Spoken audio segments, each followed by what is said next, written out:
I am so excited to introduce to you an interview with Dina LaFonte. She's got a remarkable story of resilience and transformation. As a child, neglect and hardship left her operating from a place of fear, failure, scarcity, and deprivation. Childhood trauma evolved, like it often does, into adolescent turmoil. She married and divorced at a very young age, but she became the single mom to a baby boy. Dina initially allowed her circumstances to dictate poor decisions, including addiction to alcohol. However, a pivotal shift in perspective enabled her to slowly transform her pain into empowerment and inspiration. So, Dina, would you tell us a little bit about those early years? Of course. Thank you so much for having me on here, Nancy. Oh, It's such a privilege. It's my privilege to be here, to be able to shine some light on taking a mess and turning it into a message. It definitely doesn't come without some, level of emotional depth that accompanies it, feelings, dredging up the past, but I do think that there is a healing process in speaking about it. The earlier years were this, the scariest experience that a child could feel of uncertainty. It was fueled by the neglect led to a lack of self-love, thinking that something was wrong with me, that I was unlovable, that I was broken. yes. Um, and I think those feelings started to turn into self-destructive patterns, right? And, as I mentioned in the article, the first destructive pattern was, if I'm not like other people, what's wrong with me? Right. Maybe if I'm thinner, prettier, nicer, sweeter. I started to learn these maladaptive behaviors to become whatever I thought I needed to become at any extent, even if it was harmful, to ascertain love and attention. And it's funny because we always hear like bad publicity is still publicity, but the truth is bad, negative behaviors can kill you. Yeah. Uh, and so it started, I think my first fixation on idea about being acceptable, not just to my home environment, my parents' love, but also to the world around me was, the idea of what you see in TV or magazines. I need to be thinner. I need to be prettier. I need to be the center of attention. How do I do that? And then of course, sexuality, right? You go through puberty and you start to recognize boys or girls and, you know, transforming yourself to fit that attention seeking process. And so that became the start of it, and then I learned about alcohol at a very early age. And I didn't necessarily drink to feel better. I drank because it helped me forget the pain that I was experiencing and not being able to communicate and put into words. Right. I didn't have those one-on-one conversations with my parents. My father was out of the picture, often dealing with criminal activity or his own addictions that were untreated. My mother was an absentee mother. And when she was present, she wasn't actually, present. There was a lot of mental health battles that went on for her, untreated as well, drugs, um, a lifestyle that led to her inability to parent in a way that I think she would have preferred had Hmm. she known better. Hmm. I think, the neglect that happens in childhood when parents are somewhat dysfunctional or very dysfunctional often leads that child to believe that it's a lack in themselves, which is so unfortunate. You mentioned that you tried to make changes, but was unsuccessful until there was a pivotal shift in perspective. What was your perspective before, and what initiated that new perspective?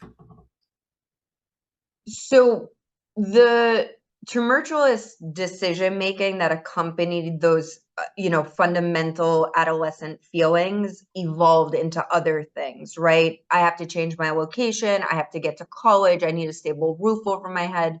And I think I mentioned as well in the article, wherever I went, so did those emotions, even if they were under the surface. Yes. So the fear of rejection or abandonment would come through different modalities of my experiences. So I thought if I changed my location, maybe that would change my feelings. Yes. But I would still run into those same feelings, just different circumstances or experiences, right?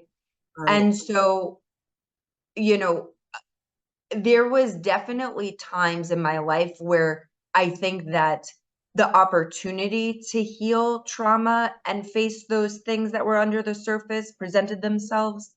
I got married at a very young age. I immersed myself in the Orthodox community. I really was willing to go to any extent for some level of security and stability. And based on what I had seen in the world around me, marriage was that grounding factor, right? And if this individual wanted to keep me forever, and was committed to this fundamental, commitment, ultimately it would mean that I would be okay. That Yes. wasn't my experience. It was a young marriage. It changed very rapidly. He overcame his own internal struggles and obstacles that were definitely exacerbated by the marriage and pressure of being young parents. And you would have thought that that was an opportunity for my perspective to shift, but really what it did was open up everything, all of my insecurities Yes. of failure, of rejection, of um, fear, of, trauma. I was going to be like my parents. I was going to mess this up like my parents. I was going to be, even further failure. Who would want me now? Yeah. So there was an impact from that. It went in a direction more towards alcoholism, um, and a lack of stability than it did towards the opposite direction. The impact I think that happened for me to really face these things was my mother. My mother, about 6 months or so before I made the decision that I had to address these underlining, unresolved, deep-seated feelings of my experience in my adolescent years that effectively shaped my adult experience. Um, she had suddenly passed away from COVID. And Oh, when we're younger as teens, I think that it's easy for us to hate our parents. We're the villains, right? They're the villains. They're the person that's getting in between what I want to do as a teen, independent, capable, and they're the person that, typically we villainize. I did villainize my parents. oh, I was ashamed. I was embarrassed of my upbringing, and I was embarrassed that I didn't know truly who I was as a person. And I did put a lot of that onto them, the mhm. lack of figuring it out. Um, they were responsible for some of it, right? But not all of it. And I think that I definitely was misguided in the resentment process of what was my responsibility and what was theirs. So Yes. when she had died 6 months prior to me making some real changes in investigating the hurt that I carried with me for so many years, that was the first impact that was a catalyst to this process. When she died in the way that as a teen I had always like romanticized, right? Alone, cruelly, and isolated in a way that I thought would be freedom Yeah. of my burdens, of my pain. And the truth was, I didn't feel free. I felt so much remorse. I Yeah. felt I felt a level of grief that went beyond grief. I felt that I couldn't believe that at the core of me, I had dreamt of such cruelty and a feeling of loneliness that nobody should experience. And underneath anger and unresolved trauma, there are feelings that of brokenness and feelings of a lack of love. Yeah. So all of that kind of came to the surface, and it was compounded by COVID, right? So this was at the beginning of COVID when everything was shutting down, and burials and funerals were not the way that a family or a loved one would want to experience letting go. So my process of letting go was isolation and loneliness Mhm. and reflection and crying and just a whole lot of inauthentic ways that we experience grief when the world is in full operation. Mhm. Then within a short amount of time, within the next month, my father was diagnosed with a loss of hearing and cancer. And so that was really hard. And then that impact was followed by my grandmother that I was close with also passing away from COVID. In a very short period of time. 90 days. 90 days. So it was impact upon impact upon impact that truly broke me down and shattered the delusion that I created this identity around, of Yes. this strong, independent, cool, calculated woman. And it really right sized me into, wow, I am just a human. I am just a person that is messy and does not know how to truly embrace my feelings, right? Yeah. Because there's no shoving it down when you're alone and the world is locked down. You cannot distract yourself. There's Yeah. only so much Netflix you can watch, right? Only so much scrolling, but ultimately I was left with myself. And that was truly the one thing I avoided at every cost. So these three major losses in a very short period of time kind of ripped the facade off. So you had to deal with what was inside. Is that Yeah. an accurate way of summarizing it? Yeah, the maladaptive behavior of putting on a brave face or multiple masks to become whatever I needed to become in order to survive was 100% stripped away. And I was left at looking at myself in the mirror and really evaluating, like, what does my life stand for? What does it mean? What have I become? What do I want to become? How do Yeah. I even become that? Like, where do I even pick up these pieces? And how is fear such a driving factor um, in every decision that I made? I didn't know that I had untreated alcoholism because it was so socially, it's such a social lubricant. You Hmm. celebrate and you drink alcohol, you want to relax and you drink alcohol, you want to go on a date, or whatever the case may be, it's alcohol, alcohol, alcohol, alcohol. um and there's that mom wine culture, there's that socialite culture, there's the dating culture, and it was not serving the internalized feelings I was trying to suppress. It would just bring them out in different ways, angrily, emotionally, uncontrollably. I had no social regulation at that point.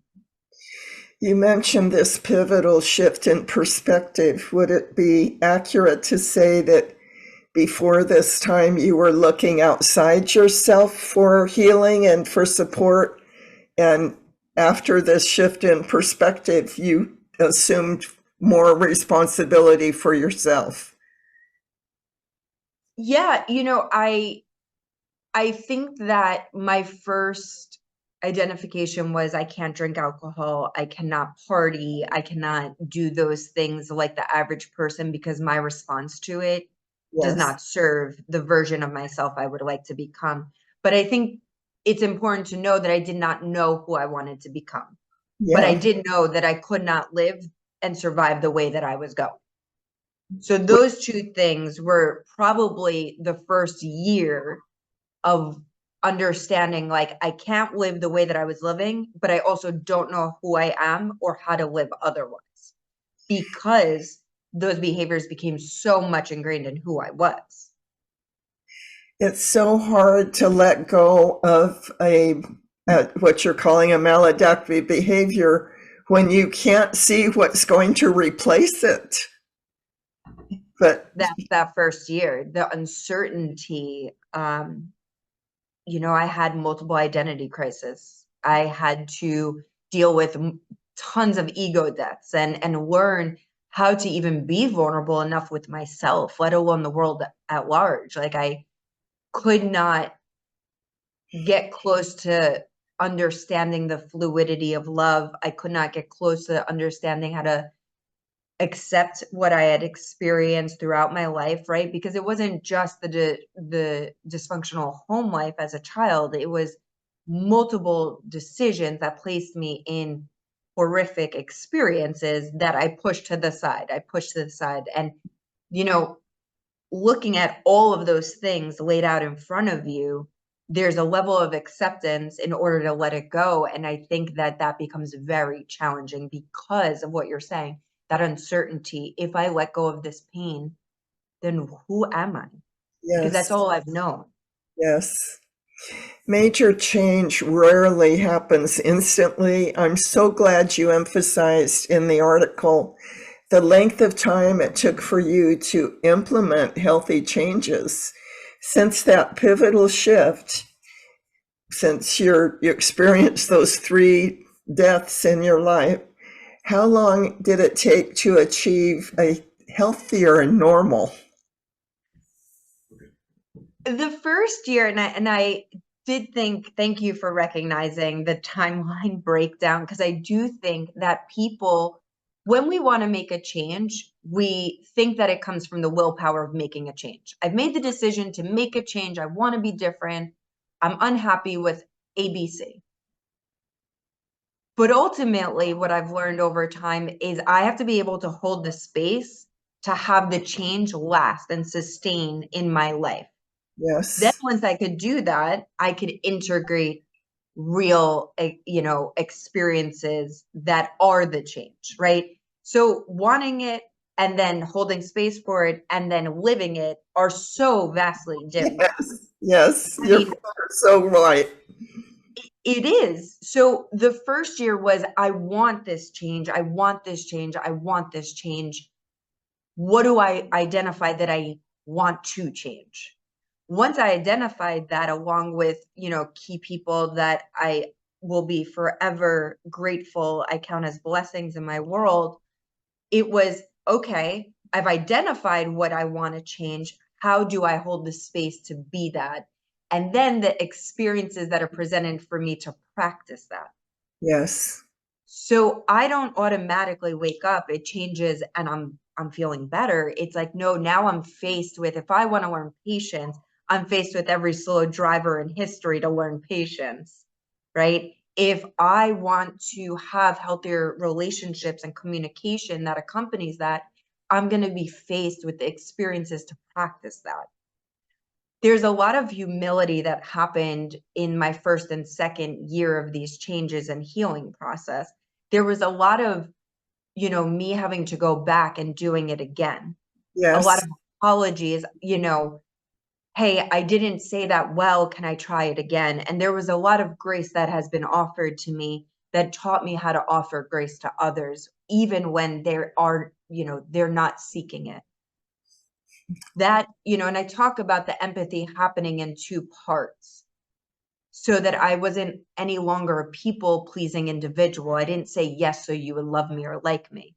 I yes, said yes with the intention that I wanted it to be genuine. yeah. That's such profoundly deep shifts in your understanding of relationships, as well as the process of changing is very rarely a linear process. In the article published recently in Authority magazine, you listed 5 key choices that have supported positive change. The first choice, of course, was to become sober. Many intend to become sober, but it doesn't last. What are some key components that made it possible for you to choose sobriety and stick with it? Well, it was that, or I was going to not recover in an emotional capacity, right? I was faced with a brokenness that came to the surface that I was willing to do anything to get better, to Yes. heal. I could not survive myself with these behaviors that were destroying the way that I felt about living my life, right? I knew that I was a okay person with the best of intentions that always seemed to come out wrong. My decision making, my was wrong, my path would end up being wrong. Like it all came from the way that I seen the world around me, right? And I think I say like the world around me wasn't wrong. It was the lens in which I seen the world. Yes. And so the sobriety part of it came because I seen my brother and my father with a sense of freedom in their life from that choice. And so if they could have that and feel better and okay with the way that they live their lives, then maybe there was something about that for me too. So that was the first ultimate thing that I had to learn how to do. And it didn't come because I could do it alone. It came because I watched others doing it and sought out for them to teach me. And Yes. I was had to become willing and vulnerable. That was my first experience with real authentic vulnerability, was Mm. to ask for help. How do I do this? I don't like how it feels. And connecting with people that wouldn't judge me. So it was more of a sober community, sponsors, um, family that were, living this lifestyle of sobriety. And honestly, I didn't go into it with the intention that I would be sober forever. I went in it with the intention that I didn't want to feel how I felt. And if this was a part of that, then I didn't want that to be part of my life.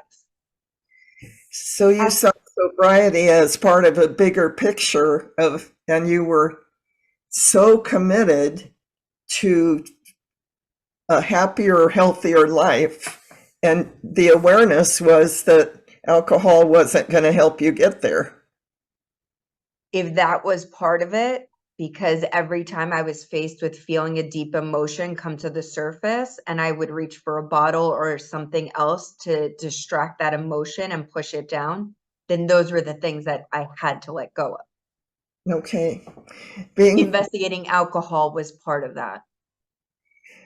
often people's first experience with emotional vulnerability is so terrifying. It's so exposing, to be truthful about how you feel. How did you handle that, the exposure of being vulnerable in order to heal the wounds inside? So I think it was roughly around, I don't know, maybe the 50, 60, 70, 70th day of my sober pathway, so to say, investigation. And I was on a meeting with other sober individuals. There's different organizations and these different things to learn about what alcoholism and untreated alcoholism is and ways in which you can live differently. Okay. And I had mastered from a young age, um, how to pretend and how to be deceptive in a way that would convince you I was fine.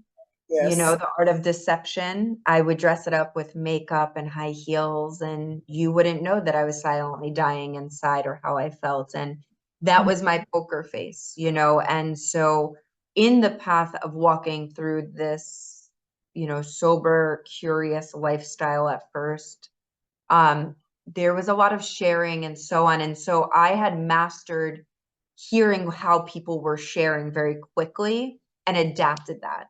And I started to realize that I sounded how everyone else sounded, which ultimately would make me feel good. It was attention seeking in a different form. Uh-huh. And so something had happened in that time frame when I was sharing. There's a time where in that particular meeting they ask if anyone has like a burning desire, something really weighing on you in a way that could hurt you emotionally, physically, cause you to drink or do something else. And my brother was on this meeting actually. Okay. Yeah, yeah, he was on this meeting, and he was very much part of my early journey, and he's still very much a part of it now, but very involved in the earlier days. And I remember I raised my hand to share that exposure, and you could watch. A lot of my friends were on it too, and you could watch the internal war that went on, the desire to not share, Uh-huh. and the need that came over me to share. Yes. And you could watch the inability I was struggling with to get the words out, that I couldn't even get the words out. The tears just started pouring. Uh-huh. And I could see, you could hear a pin drop. Yes. I mean, it was a meeting of like, I don't know, 20, 30, 40 people. And everything was just silent as I struggled. Mm-hmm. And you know, it's emotional even to think about, because that was also a humongous shift in my Yes. ability to start that process, to get the words out that I was angry and I was sad and I was mad and I hated how I felt and I Uh-huh. didn't know what to do. And that was a moment that I started to find a level of willingness that was so authentic and real. And then I started to kind of learn and reflect on like, how come I couldn't speak that way? What was the barrier to be able to talk so honestly? What was Yes. I afraid of? Yeah. And you know, that was really you know, a jumping off point to everything else that started to follow. I call those moments of authenticity holy moments. Yeah. You know, there's healing going on at such a deep level. It's a holy moment. I love your commitment to radical honesty. Describe for us what that looks like in relationship with others. This, I'm exposing myself to strangers, right? Like I'm giving you a piece of myself. I'm letting you know that if you felt this way, thought this way, maybe the content is different, but the context remains the same. Uh-huh. You're not alone, Mhm. right? And so radical honesty looks like I'm not afraid to be who I am, that you can hurt me with the information that I'm sharing. I'm giving you that permission to use that, and I'm not afraid in how you may manipulate that or misconstrue that or throw it back at me. I'm not Mhm. afraid if you think that I'm a, you know, attractive woman or a non-attractive woman. I'm not afraid if you judge my past, because the truth is I've come to terms with what I've experienced way before I started to discuss it. And Yes. there's nothing that anyone could ever say to me that I haven't said that's 10 times worse. Uh-huh. Right. And so that is there anything more honest than that truth? No, that's wonderful. I wanted you to define what you meant by it because some people would take the term radical honesty and think that gave them permission to say something brutal, you know, something really hurtful to another person. And I knew that's not what you meant, but I wanted you to clarify it. So, I to that point, I'm sorry to chime no, in. To that you point, go I ahead. had a conversation a few times this week with a few different people, and I said it was about honesty. I didn't call it radical honesty. I said, to me, honesty is speaking your truth kindly. Yes, Can you there you be go. kind? Can you Kindness. be kind and still communicate. Yes, love it. Thank you for clarifying that for our viewers. Self-forgiveness has been a key part of my own journey. I've only met a few people who understand and practice self-forgiveness. What did you need to forgive yourself for, and how did you forgive yourself? So I talk about it a little bit in the article. You know, the way that I showed up was the way that I thought I needed to show up to survive. And perhaps at times that was accurate, you know. Yes, I forgave myself for not recognizing that I couldn't have done better because I did not know better. I right. forgave myself for the times that I didn't need to take actions to survive because I already had overcame surviving and Mm-hmm. not knowing that. I gave myself, forgiveness for doing to myself things that I didn't need to do. Mm-hmm. Forgave myself for the lack of self-love, for the lack of for be being able to move down this path and this journey sooner, for the Yes. time that I might have wasted. I forgave myself for being a young girl long past my adolescent years. Uh-huh. And so there was a lot of things. I forgave myself for making hard decisions that were best for me but might have hurt others. Mm-hmm. So there was a lot of times, and even now I have to forgive myself for being messy, Uh-huh. right? Like the self-forgiveness and grace doesn't end just because my life has dramatically improved from the healing process and the conditions of my life. I have to constantly find self-forgiveness because I'm just a person. In the Yes. grand scheme of this, I'm very small and I don't do things right. And I'll never be a prisoner of perfection again because Mm-hmm. it's an unrealistic ideal. I love that, prisoner of perfection. I had never heard that term before, although that was where I used to live. So I like that term because that's what perfectionism does. It holds us prisoner. You mentioned becoming financially independent. What has that done for your self-esteem? Oh boy. What a journey. So I was coming from a childhood of deprivation and scarcity. You start to live in this space of lack. I'm lacking. I'm never satisfied. Mm-hmm. Right. And it can, and you can hear that statement from relationships, whether it's with partners, romantically, or even friends or family. And they could say, you're never satisfied. You're always demanding more. You're never satisfied. And for me, that came from a place of fear, right?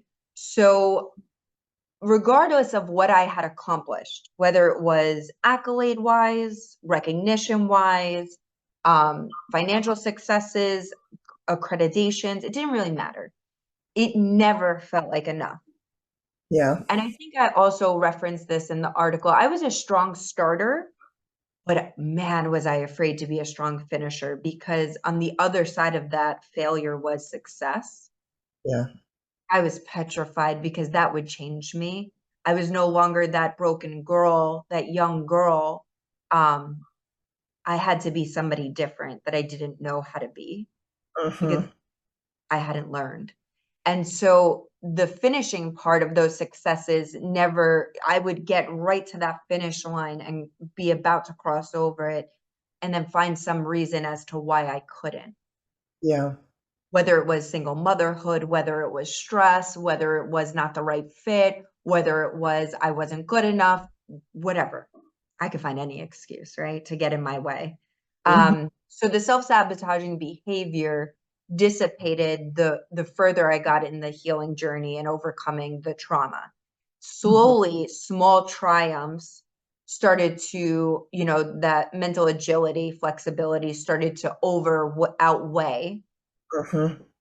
the fear of being more and more successful in the risk taking, right? I could start to trust my decision making in a way that I was afraid to before. Even as I started to change, right? Like Yeah. I started to become further away from the broken girl version that I identified with and become somebody completely different through that identity crisis.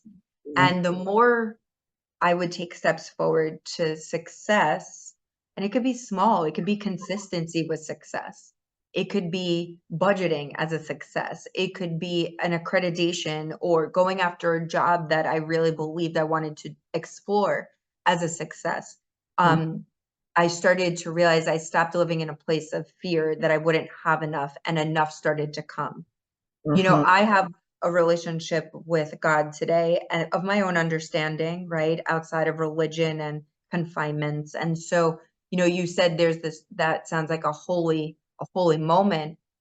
Well, patience became part of that process to Mhm. allow these things to come to me instead of me chasing them. I Yeah. stopped seeking. I stopped seeking love. I stopped seeking relationships. I stopped seeking financial security. I Yeah. stopped seeking the external things that could validate me, and I started to stand still. Oh gosh, I love what you're saying, Dina. It's so, it sounds so simple, but it's so deeply profound. Yeah. It's When asked what are the positive outcomes resulting from the trauma of your early life, you've rattled off 10 major outcomes that you're grateful for. Could you share just one or two? what I'm grateful for. The outcomes that have come as a result of this journey you've been on. I am so grateful to live in a place of freedom that allows me to be so authentically myself without apologies, with Mhm. the level of grace and dignity, um, and to be okay with that, right? And I Yes. am so grateful for every experience that has been, continues to be, and will come to me in the future. For me, gratitude isn't, I'm just thankful for this one thing. It is truly a state in which I try to live my everyday life in. It is a way that I carry myself. It is a way that I treat the world around me as I move through it. Um, and I am grateful that my trauma changed me on such a profound level that I could hold it in a way that is this way, that You're, I t- can be. you're talking about gratitude as a mindset, as a way of life, not just grateful for one thing and another and another. So it's easy for us, I think, as humans to say thank you. I'm just checking in on you. Thank you. I'm just thinking about you. Thank you. I got you this birthday gift. Thank you. And we easily forget that, right? Like Mhm. even things that we hear auditorily or we read, we have it we have it for some time, but we gradually go back to that behavior that is so ingrained in our personality, right? And in our core composition of being a person. It defines us, right? Uh-huh. So we forget it. For me, the gratitude that when I say like it's a state in which I live my life by, it's because if I am always thankful for waking up, if I am always thankful, then I can interact with the world around me in a very kind way. I'm Mhm. not moved by the experiences that are happening around me.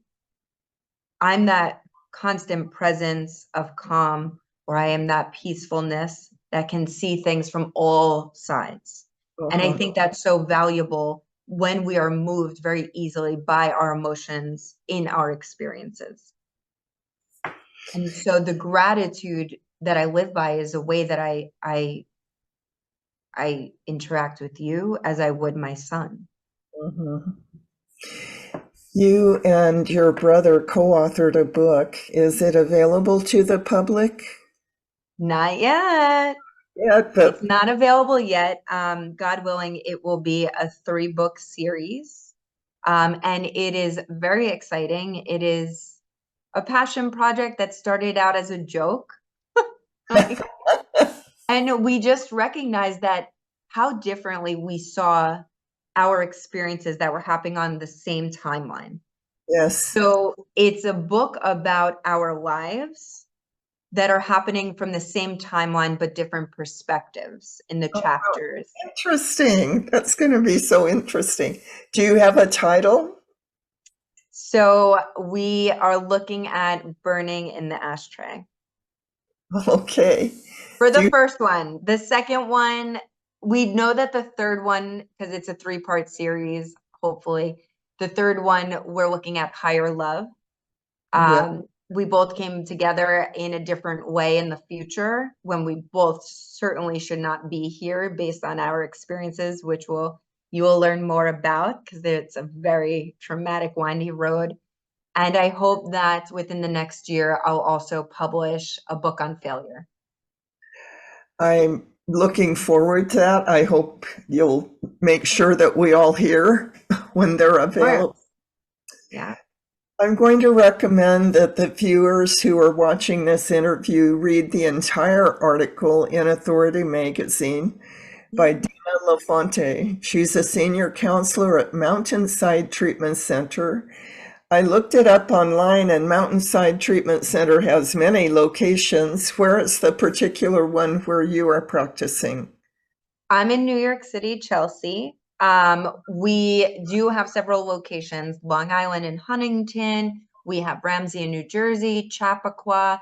Our main, hub where we provide detox and treatment and individualized care happens in Canaan, Connecticut, and it's a beautiful facility.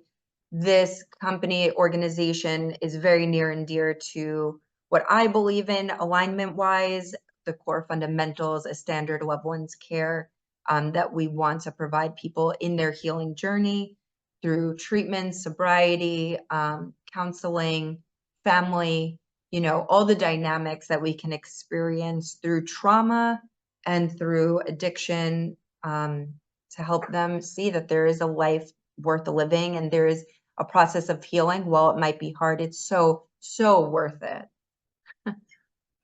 When I first launched my own healing journey, I was complaining about how painful it was. And my wise coach said, you can either have the pain of growing or you can have the pain of staying where you are. You get to choose. So, Dina, I so value and appreciate the enormous body of work you have done to change your life. And thank you so much for sharing it with me and with others through your writing and your coaching.